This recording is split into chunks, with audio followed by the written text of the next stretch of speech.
separated the stands from the playing field. All eyes were on the field. He hooked his leg over the rail and was ready to drop to the field when somebody tapped him on the shoulder. Tony turned very slowly around, expecting to see a very upset Mr. G. But this was not the case. "I'm going," said a ninja. "Me too," said a princess. "Mo and Anna." "Wow, let's go, quick." "There's a problem, though, TB," said Anna, pointing to a nearby security guard on the backside of the sideline just below the kids. "How are you going to get past him?" Tony swung his leg back over the rail. "Good question. Any ideas?" "I have an idea," said Mo. "Watch this." "This better be good," said Tony. "If you mess up my plan will be dead. And maybe yours too." "I have this one covered," Mo said, smiling at Tony. "Even I come up with a good one from time to time." "Yeah, right," said Tony. "Have faith in your old buddy Mo, TB. Watch this." Mo curled his tongue, stuck his forefinger and thumb against his teeth, and let loose with a shrill whistle. The security guard turned and looked at him. "Excuse me, sir," yelled Mo, motioning to the security guard. "Can you please come over here?" The guard made his way to Mo and looked up at him. "What's up, kid?" "I don't know if I should report this or not, sir," Mo said, "but some guy in the first row, about 3 sections down, keeps throwing stuff down onto the sideline. Someone might get hurt. I thought you might want to know." "You're darn right I want to know. I'll go check it out right away. Thanks, kid." The guard hustled away, and Mo smiled at Tony. "I told you I had it covered." Tony smiled and clapped Mo on the back. "Darn good job, old buddy." "What are we waiting for?" asked Anna. "The coast is clear." "Yeah," said Tony. "Let's do it." The 3 kids dropped down to the back of the sideline. Nobody noticed them because the security guard was looking for the out-of-control guy, and the Chiefs had just moved to the 50-yard line on a 40-yard pass. The people in the stands cheered wildly. The Chiefs' coaches and players cheered wildly. The whole state of Missouri was probably cheering wildly. The Jets called a timeout, and the football sat all alone in the middle of the field. Tony stared at the ball. He put on his bear head. "Stay here and wait for me." Then the short bundle of brown fur slipped through a gap of excited players and streaked onto the football field. Tony reached the middle of the field and grabbed the football. He turned and ran back toward the gap that would lead to safety. As he neared the sideline, the line judge stepped into his path and yelled, "What are you doing, Bear?" Tony cut to his right and streaked down the sideline. The zebra-striped line judge followed in hot pursuit. "Give me that ball now!" yelled the line judge. "No way!" Tony cried. Tony ran for his life. The line judge ran after Tony, and a voice boomed over the stadium loudspeaker. "The Bear's at the 45, the 40, look at him go!" People in the stadium started chanting, "Go! Go! Go!" Tony veered toward the center of the field. He chanced a quick look over his shoulder. He still had the lead, but when he looked back down the field, he saw that trouble was waiting for him at the 30-yard line, a large security guard in a dark blue uniform. There was only one thing Tony could do. He ran straight at the guard. The guard waited with outstretched arms. At the last moment, Tony cut left and then sharp to the right. The guard dove for Tony, but a second too late. All he got was an armful of grass as he lay face down on the 30-yard line. The loudspeaker boomed again. "What a move by the Bear! He's at the 25, the 20. Look at him go!" The crowd went bonkers. The stadium rocked with their chant. "Go Bear! Go Bear! Go Bear!" Tony ran for all he was worth. He's at the 15. He's at the 10. Oh no, the zebra's gaining on the Bear, the loudspeaker boomed. At the 5-yard line, the line judge dove for Tony, nicked the back of his right heel, and sent him flying. Tony flipped through the air and landed on his feet in the end zone. "The Bear scored a TD! The Bear just scored a 50-yard TD!" The loudspeaker boomed again. Tony ran to the back of the end zone, took off his bear head, and performed a touchdown dance. The fans in the stands chanted, yelled, laughed, and threw their boxes of popcorn one more time. The second blizzard of the day hit Arrowhead Stadium. Mo and Anna ran into the end zone and gave Tony a high five. The camera crew followed them. A guy shoved a microphone into Tony's face. "Hey, kid, I'm from ESPN. Can I talk with you?" "Yeah, sure," Tony panted, wiping sweat from his forehead. "What's your name?" "Anthony Madison, but my friends call me Tony Baloney, or TB for short." "What a run, TB! What was that all about?" "Well, it's about the Late Show with David Letterman," Tony answered. "I do not understand," said the news guy. "Well, I saw this gag on the Late Show one night. A guy in a bear suit went out onto Broadway and tried to hail cabs, and then he tried to get hugs from strangers. It was really funny. So I thought I would wear a bear suit and try to snatch a football from an NFL game." "Well, you did it, TB. What's next?"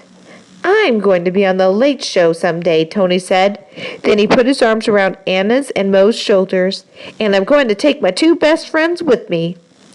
"Thanks, TB," said Mo. "I will go with you if I'm still alive after tonight." "Thanks, TB," said Anna. "You really are the best." She put her arm around his waist and gave him a little squeeze. Tony's face turned bright red as a Kansas City Chiefs uniform. The news guy continued, "This is quite a story, but this interview is over," interrupted Mr. Gore. "Out of the end zone, kids. It's time to let the Chiefs do their thing." He led Tony, Mo, and Anna to the Chiefs' bench. The rest of the class and the parent volunteers were waiting for them, surrounded by giant football players. I've received permission for us to watch the rest of the game from the sidelines. It's delayed for 15 minutes until all of this confusion is sorted out. Anna and Mo, take a seat. And Mr. Confusion, step over here with me. Mr. Gore led Tony to the end of the bench and jerked Tony's bear head out of his hand and dangled it in front of him. "TB, I should have your head in my hand and not this stupid bear head. I think I'm going to send you to the locker room with one of the security guards until the game is over, and then I'll deal with you." "Tom, what are you doing down here?" a player asked as he passed by Mr. Gore and Tony. Mr. Gore diverted his attention from Tony to the player. "Hey, Brent," Mr. Gore said as they shook hands. "That was an awesome sneak. And unfortunately," Mr. Gore paused and looked down at Tony, "what I'm doing down here is dealing with my own 10-year-old sneak." Brent Green looked at Tony and smiled. "That was a heck of a run, kid. Maybe someday you'll play for the Chiefs. Your teacher was a heck of a player in college. He could have made the pros if it wasn't for that nasty knee injury he got his senior year. It's good to see you on the field again, Tom. Brings back good memories." "That it does," said Mr. Gore. "Hey, man, I have to get to my coach ASAP," Brent said as a wide smile creased his face, "or else I might soon find myself playing for the Bengals. And what a nightmare that would be. I don't want to mess with Coach Mitchell. He's a tough guy." "That he is, Brent. You better get to the sideline," said Mr. Gore. "And do me a favor, would you? Pull off your 2-minute magic and teach the Jets a lesson." "Will do," Brent said. "I have my lucky game socks on. I haven't washed them since we made the playoffs last year."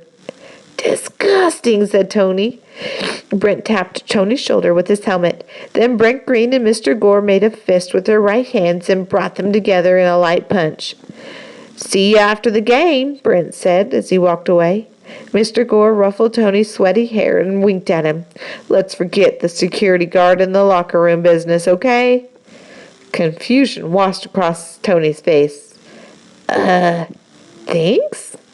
"No, thank you," said Mr. Gore, smiling at Tony. "You're not going to kill me?" "Not today. It's been a long time since I've been on a football field. Sometimes I really miss the gridiron. Thanks for bringing me back." "You're welcome," said Tony, nodding his head. "And I had this planned all along. And, by the way, what's a gridiron?" Mr. Gore chuckled. "Let's watch the game."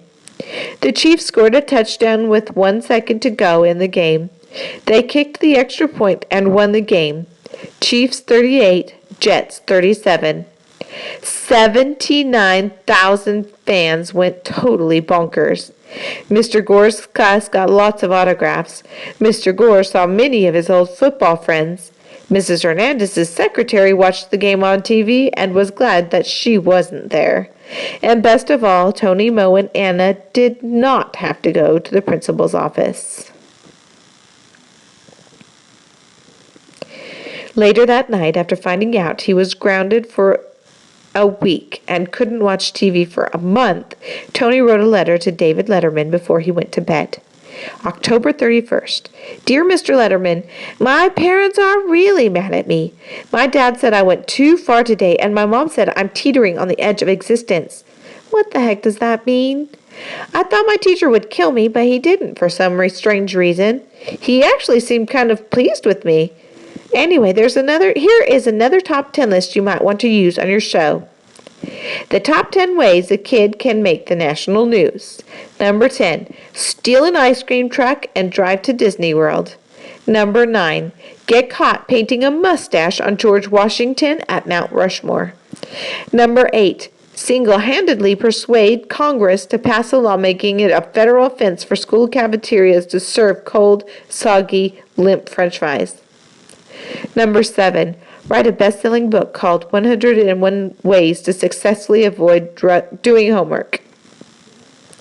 Number 6, organize a national elementary school walkout demanding more and longer recess periods.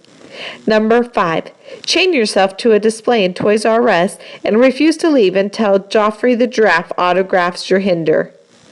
Number 4, rollerblade across the United States in your birthday suit. Number 3, set a world record for wearing the same pair of underpants the most days in a row. Number 2, open the first coffee shop in a school cafeteria and name it Stardorks. Number 1, steal the football from an NFL game in progress. Sincerely, Tony Baloney. P.S. Number 1 really happened. Yes, I snatched a football from the Chiefs-Jets game, and all the Chiefs autographed the ball for me. My parents are really mad, though. I'm grounded for a week and can't watch my TV for a month. Call me and I'll explain. My phone number is 816-555-0942. Are you ever going to invite me to be on your show?